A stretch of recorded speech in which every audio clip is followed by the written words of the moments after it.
नमस्कार दर्शक बंधु आम कार्यक्रम को आपण मानक स्वागत। अंजी ग्राम संकटहारिणी जय जय माँ तारिणी मांकर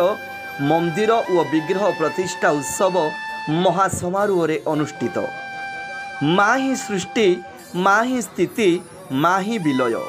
माँ बिना गति नहीं कि माँ बिना मुक्ति नहीं। यही भावना को पाथेय करी गत एप्रिल 16 तारिख रु एप्रिल 19 तारिख पर्यंत दीर्घ 4 दिन धरी संकटहारिणी जय जय माँ तारिणीकर मंदिर और विग्रह प्रतिष्ठा उत्सव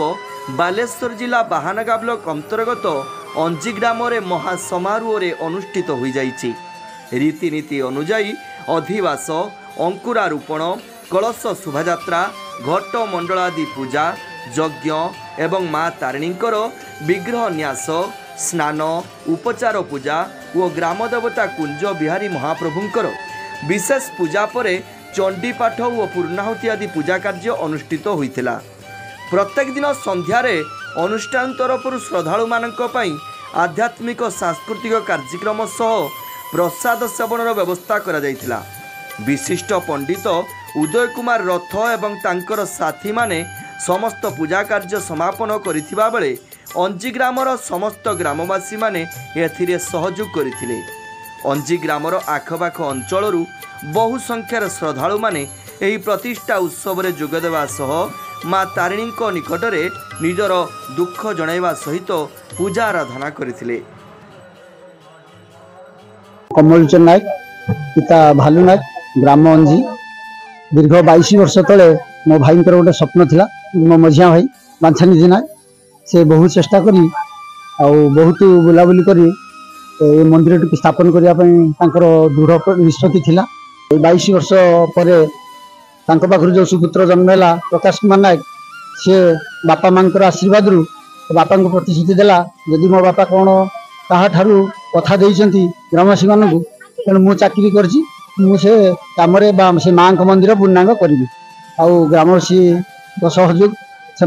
साहाय्य आम मानकर कर्तव्य जहा हो माँ मंदिर संपूर्ण होइछि। आज को 3-4 दिन धरी माँ प्रतिष्ठा काम चली ग्रामवासी माने बहु आनंद रे प्रसाद सेवन कर समस्ते आम सहित सहयोग कर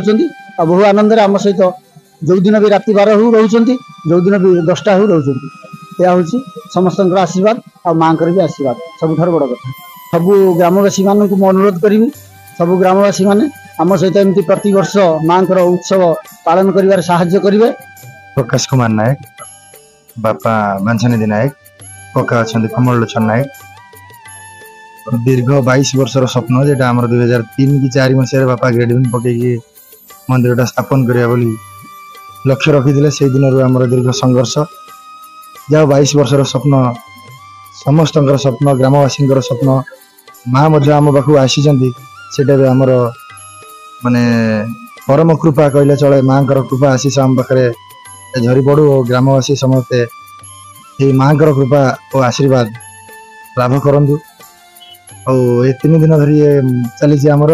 गुरुवार दिन कलश बुड़ा शोभा थिला, शुक्रवार आमर प्राण प्रतिष्ठा थिला, शनिवार आज पूर्णाहुति शेष पूजा चली केते समय बाकी रही जाइछि जहाँ काम चलियो जाओ समस्ते महानंद रे 2 दिन धरी खाया पीवा होता। आज आमर प्रसाद सेवन कर समस्ते भक्त श्रद्धालु आसी पहुँचते आम पाखे एवं आम पाखे राति 10टा है से पर्यंत आम पाखे उपस्थित अच्छा मोर आशा भरोसा से शेष पर्यंत रे ए वर्षर कम पुणी आर वर्ष केमी आम सफल रूपे आगे नवा से माने मत दृढ़ प्रतिज्ञा दे आम समस्ते मिसिक केमी आर वर्ष को पुणी माँ कम पुणी माँ कृपा लाभ करेंगे। हरप्रिया नायक हर अंजी मु तारिणी कलश बुड़े मुझे कि इच्छा नाला मत प्रकाश मो पुतुरा मत कहले हूँ कलशटी बुड़े मु कहली बुड़ेबिनी एका अच्छी बुड़ेबिनी किंतु मो गुड़ बिंधुला माँ तारिणी कहली मो गुड़ जदि छाड़ी जाए मु कलश बुड़े किंतु माँ एत ये जे मो गुड़टी छाड़गला मु खुशी है कलश बुड़ेबा को आस माने एते माने माँ आविर्भाव भल माँ अशेष महिमा अच्छी जो मुझे आसी मु देखुची एठी माँ आविर्भाव होइछ जय माँ तारिणी। पंडित उदय कुमार रथ मोर बापा हेले पंडित उमाकांत रथ मु और मोर साथी उमाकांत रथ पंडित प्रशांत कुमार दास पंडित विजय कुमार दास पंडित तपु नना पंडित सुभाष चंद्र मिश्र पंडित ज्ञानरंजन कर अन्य पंडित मान सह सम्मिलित भाव माँ कृपार माँ को प्रतिष्ठा करने आम सुजोग लाभ करें। तेणु आम कौन माँ को प्रतिष्ठा करवा सी तो आमको संसार को आनी आम खाली माध्यम। तेणु जहा माँ कृपार माँ प्रथम दिवस कायाशुद्धि अंकुरारोपण आदि कार्यक्रम करा माँ को प्रथम दिवस प्रथम पर्याय माँ को रथारूढ़ करा ग्राम नगर नगर बुला जाइतिला परे परे माँ को अधिवास कर धान्य सेवन करा द्वितीय दिवस माँ घटयात्रा सहित यज्ञ कार्य आरंभ करते घटमंडल आदि पूजा कार्य आम आरंभ करूँ। तृतीय दिवस माँ पूजार्चना हो माँ को स्नान मंडप विराजमान कराई माँ विभिन्न द्रव्य माँ शरीर शुद्धि विभिन्न प्रकार द्रव्य भक्त मैंने नाची नाची नहीं जाते स्नान मंडप विराजमान कराई माँ विभिन्न द्रव्य स्नान कराई माँ को संतुष्ट करा परे परे माँ को स्नान मंडप आनी माँ को नृत्य गीत द्वारा भक्त मैंने सम्मिलित भाव में अत्यंत उद्दंड कीर्तन द्वारा नाची नाची माँ को आनी यज्ञ मंडप विराजमान कराई माँ को यज्ञ मंडप संसर्ग धारण कर सारापर मंदिर प्रतिष्ठा हो माँ को रत्न सिंहासन प्रतिष्ठा हो माँ को समर्पण कर माँ को विश्वकर्मा को पाखु अनुमति नहीं आम माँ को मंदिर विराजमान कराई रत्न सिंहासन विराजमान कर गत दिवस आज हूँ पूर्णाहुति दिवस माँ को उद्देश्य आम पूजार्चना कुंज बिहारी महाप्रभु आसी उद्देश्य षोडश उपचार पूजा आदि कार्यक्रम संपूर्ण करूँ। परे परे माँ उद्देश्य पूजार्चना पर माँ चंडी आहुति आम चली अल्प समय पर चंडी आहुति संपूर्ण हम आज यज्ञ संपूर्ण करूँ। अनेक भक्त माने सबु भक्त माने एक अनुष्ठान कर्मकर्ता ग्राम अवस्थित ब्राह्मण क्षत्रिय वैश्य शूद्र समस्ते सम्मिलित हो आबाल बुद्ध वनिता एकत्र भाव एक मन एक लय एक भाव एक प्राण समस्ते भाव स्वर माँ को आशीष कृपा प्राप्ति माँ को भक्ति आराधना